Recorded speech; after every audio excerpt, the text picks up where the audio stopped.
Thank you, Mr. Chairman, and Happy New Year. Welcome to our guests. Thank you to our legislators for being here today and to our guests. You know, I come to these committee hearings, I'm ready to debate the topics. I'm grateful that you're bringing this case to our attention. Yes, we need to prosecute these crimes, period. Period. Let's do that. And I'm also grateful to see that this committee is actually conducting a hearing that is in its jurisdiction, which is oversight over government fraud.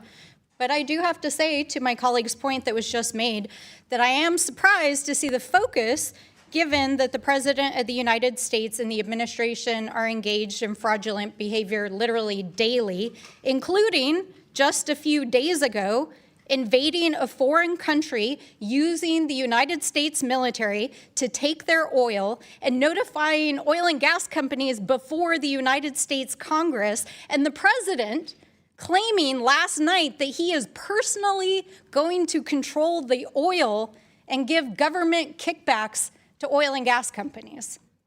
So why are we not investigating that?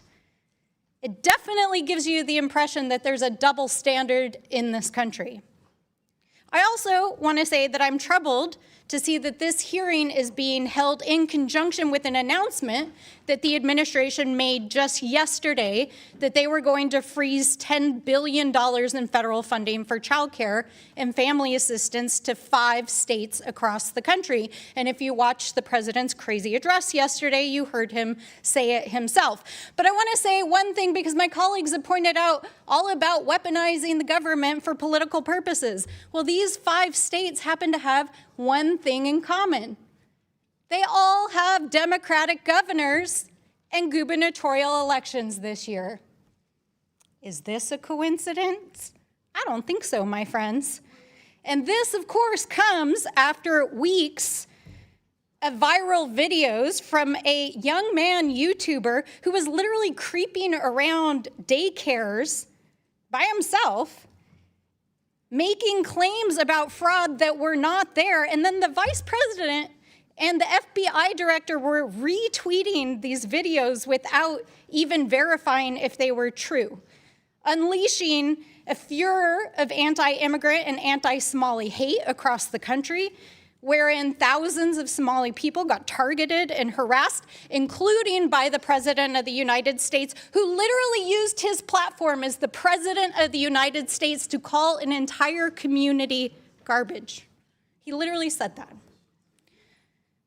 So we're not accusing people of being xenophobic and racist. They are being xenophobic and racist, including the President of the United States. And I want to say, for one, that I stand with the Somali and the immigrant community standing here today.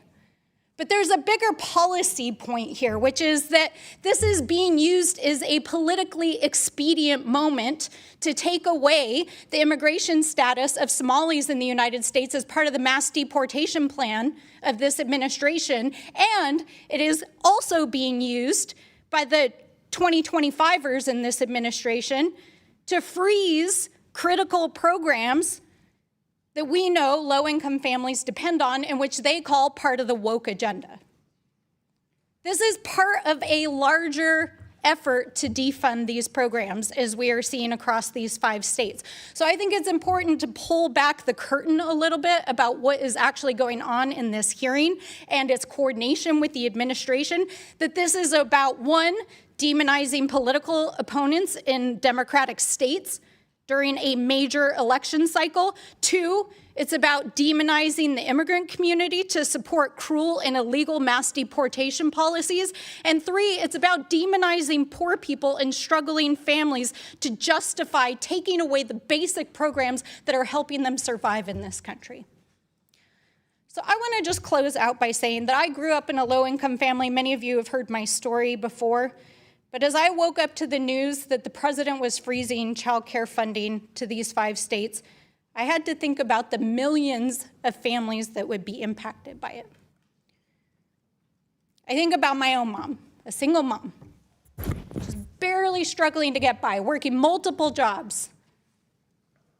These programs are a lifeline. They make it possible for people like me to ultimately have a pathway to success. And you all are sitting here running legislation on shower heads while millions of Americans' health insurance is expiring, while millions of Americans can't even put food on the table right now.